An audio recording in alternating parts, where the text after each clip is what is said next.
Over the next 46 years, Endeavour passed through many hands, her fate often hanging by a thread. In 1947 she was sold to a scrap merchant, only to be saved by another buyer just hours before her demolition was due to begin. In the 1970s she sank in the Medina River in Cowes on the Isle of Wight. Little remained of her interior, most of her gear had been vandalised and her deck was rotten. This time she was saved by a carpenter who, so the story goes, paid just £10 for her, patched the holes in her hull with plastic bags and floated her back to the mainland. On a tiny budget and with little outside support, he and a partner managed to replace much of Endeavour's superstructure. But 5 years later, disillusioned and broke, they threw in the towel. What is almost certain, though, is that without this period in her life, Endeavour would probably never have sailed again.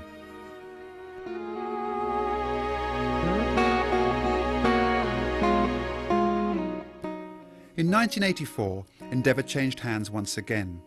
Her new owner, an American yachtswoman, who immediately began a major 5-year restoration. Since the hull was too fragile to be moved and was miles away from any boatyard, a building was constructed over the yacht and welders hired to restore the hull.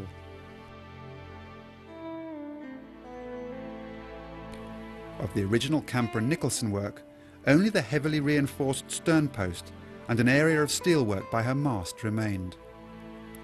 Everything else was replaced. Her newly seaworthy hull was launched and towed to Holland, where it was put on a barge and transported to a specialist shipyard.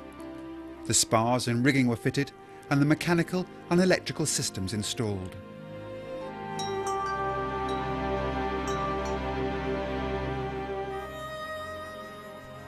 On the 2nd of June 1989, Endeavour sailed again for the first time in 52 years. Since then she's changed hands again, her current owner commenting that no one actually owns Endeavour, for she is part of yachting history, and he is simply proud to be her current caretaker.